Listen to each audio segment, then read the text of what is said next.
In this episode of Project 380, I'm going to be installing a complete standalone hydraulic handbrake setup.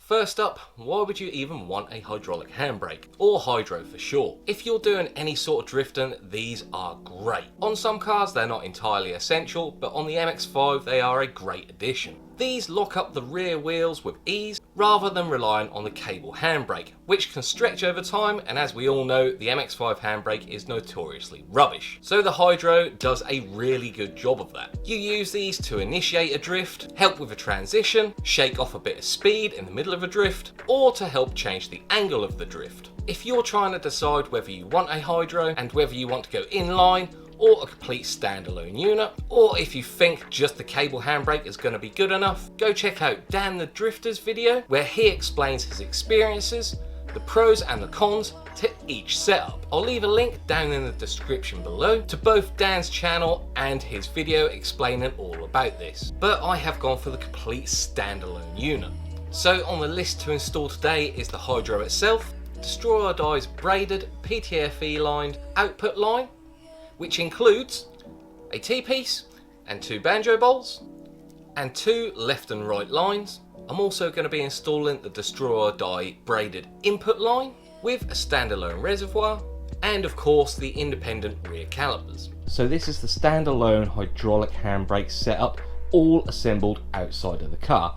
So we've got an external reservoir connected to the Destroyer Die standalone input line, into the hydro, and then the standalone Destroyer Die output line that goes to a T-block, which then separates off to 2 separate calipers. So none of this interferes with the standard brakes. If you do have a slightly different setup, you can get rid of this line and have this reservoir mounted straight onto the hydro like so. But because of how I'm going to set my hydro up, I'm actually going to use this line so the reservoir isn't inside the car. The Destroyer Die input line comes with plenty of length on it, so you can mount the reservoir wherever you want to. But wherever you choose to mount it, make sure it is higher than the hydro. Fluid doesn't like to run uphill. There is enough length on that line to mount the reservoir in the engine bay. So there's a couple of options. You could put it in the scuttle panel somewhere here. You could put it right over the other side of the engine bay, which has got lots of space, but I'm not going to put it there because there's a nice hot turbo there. Or there is a little bit of space down here if you've got rid of your charcoal canister.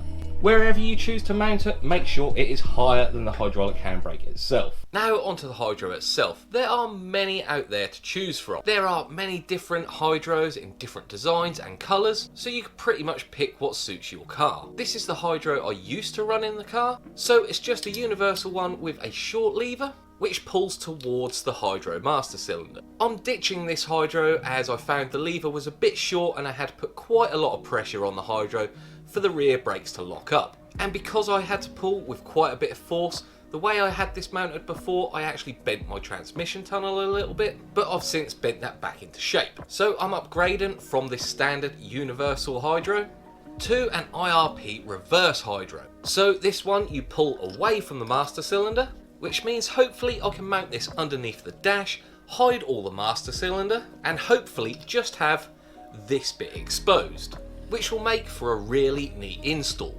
A couple of other reasons why I went for the IRP hydro is because it comes with a Wilwood master cylinder, a really long lever, and a ball bearing pivot rather than just the metal type. This leads to a really smooth action, and the billet lever feels really nice to yank on. All I've got to do is choose the ideal place to mount this. When picking the perfect place for your hydro, ideally you want to have the steering wheel in, the gear stick in, and your seat. I'm having to improvise with a few hoodies. When thinking about the placement for your hydro, there's a few things to consider. You need to make sure it's not going to hit the steering wheel, it's not going to interfere with the gear stick, and you can still use all the other functions on the dash. You also don't want to be reaching for it, so I used to have it over here. Every time I wanted to use it, I'd have to take my hand off the steering wheel, make sure I didn't hit the gear stick, then grab it, yank it, and back again. So ideally you'd want it in a really close, fast to reach place. A lot of people like to have them here with a bracket coming off the transmission tunnel sitting near your left leg. I like to spread out a bit, and I know my knees are going to hit that if I make a bracket there. So I've chose the reverse hydro, so hopefully it will sit underneath the dash nicely, out the way of my knees, and in a really nice place to get fast. So hopefully it will sit somewhere there. I've just got to make sure when I'm pulling it, it's not going to hit the steering wheel, and I need to make sure I can select every gear. Another thing to think about is the angle you're going to be pulling it at. A lot of people like it straight back like this, but I'm going to go for a slight angle, so I'm pulling it slightly towards me.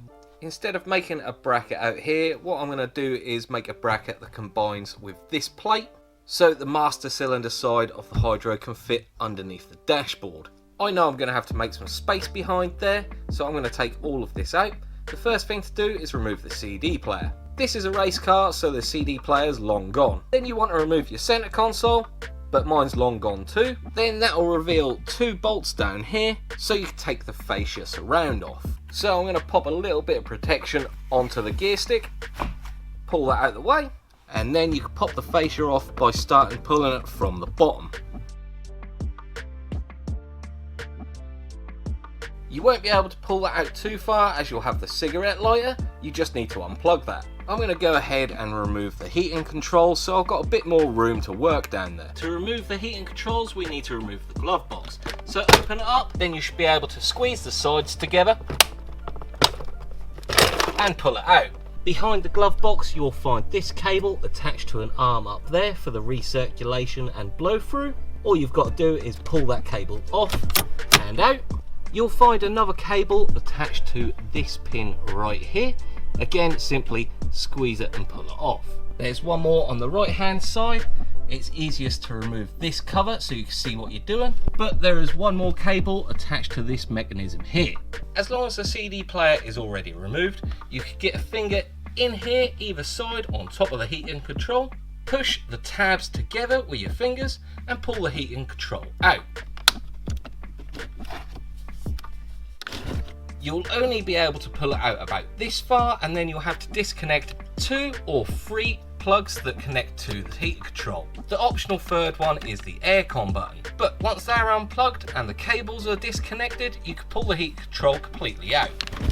There was one more thing that I had to remove, and it was right down there, deep in the dash, and that is the Bose amplifier. So this car is the RS Limited, and it did have the Bose sound system, and this was the last part of the sound system I needed to remove. It needed to come out to make room for the master cylinder right back there. I'm pretty sure the dashboard actually had to come out to remove this, but I struggled and persevered for about an hour and a half, and let me tell you, I never want to do this again. So if anyone's Bose amplifier has packed up, let me know. So I've taken a bit of time and I've cut away everything out of the dashboard that I think is in the way. Unfortunately I have had to notch this little tube a little bit, but I'm pretty sure now I've got enough room to fit the hydro.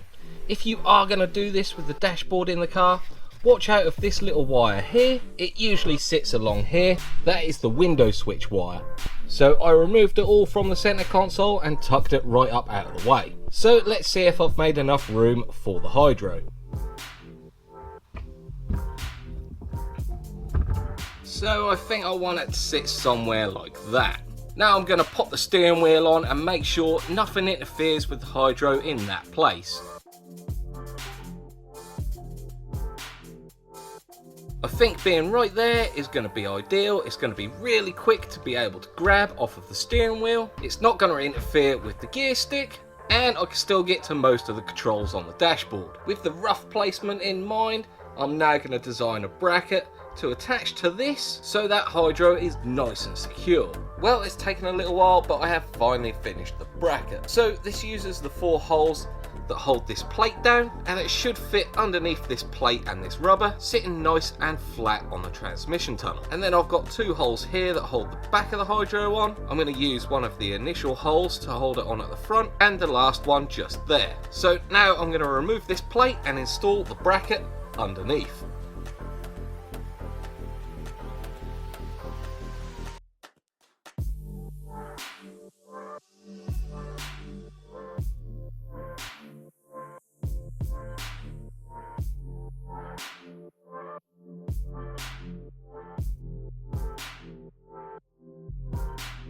sits pretty nicely and it's not too obvious there's a bracket there, but as you can see the 4 holes line up like that, and the hydro should just sit on top of it like that. Now I'm not going to fully install the hydro just yet, as I want to put the lines in the master cylinder first. So I'm going to start off with the feed line that goes in the back of the master cylinder. Yes, I could have put the reservoir in here, but I didn't like the fact that I would have had to remove all of this just to top it up. So I'm going to use the Destroy or Die standalone input line and feed the line all the way through the dashboard,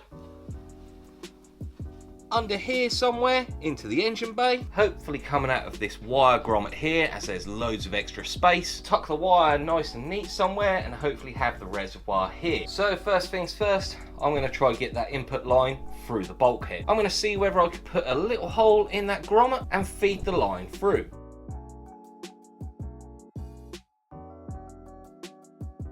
The line is now fed through the bulkhead. I had a little stroke of luck because I've got the Dave Fab cooling panel without the latch cut out. I still had the latch cable installed. So I pulled that out and managed to feed that wire through that hole. So now to mount the reservoir, I've made a little bracket here out of a custom strut brace that I'm making. I've just welded a little bracket on, put a hole in it, so now I'm going to bolt the reservoir to it. So that is the hydro reservoir all installed, and that is looking really neat, and I think it fits in the engine bay really well. Now I'm going to feed the input line underneath the dashboard and into the center console. If you're doing this, make sure it's well out of the way of all the pedals. I've fed the input line above the pedals and through the center console, and I've attached it to the master cylinder. I haven't fully tightened this yet, and as you can see the hydro is slightly pulled out, because what I want to do is do up these 2 banjo bolts for both lines, then slide the hydro back into the center console and then secure the hydro to the bracket, because with the hydro fully installed I can't then tighten these 2 banjo bolts. What I'm going to do now is install the output line to the master cylinder and then put the hydro in place and do it up.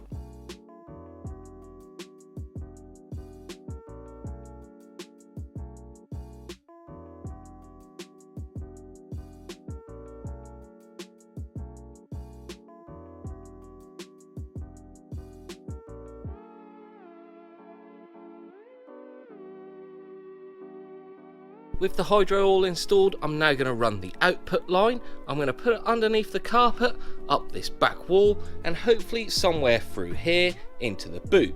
You can of course drill a hole somewhere here and run the line in the transmission tunnel and underneath the car. The output line has been run underneath the carpet, up the back wall and around the fuel tank, and through to the boot.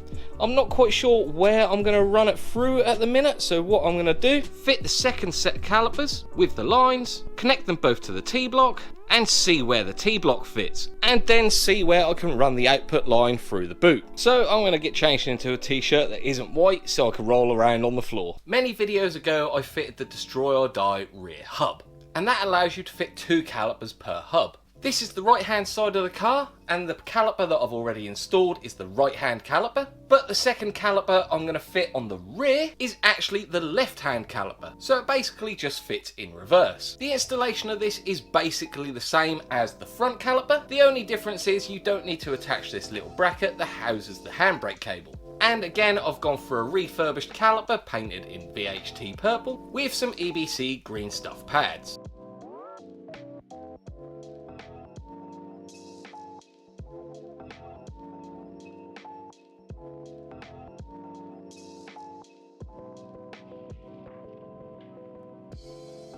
To learn how to install these properly, go check out my video on my rear brake upgrade. Underneath the car now, and I've temporarily fitted the left hand flexi line with the T-piece, and it looks like it wants to sit right in the middle there. What I think I'm going to do is remove this heat shield, possibly run the brake line through the subframe holes to keep everything away from the tyres, make sure I get the brake line high enough out of the way of the hot exhaust, and hopefully behind the heat shield. Once I've found somewhere nice to mount all this, I'll pick the camera back up. Well, the lines are all installed, but I ran into a few issues.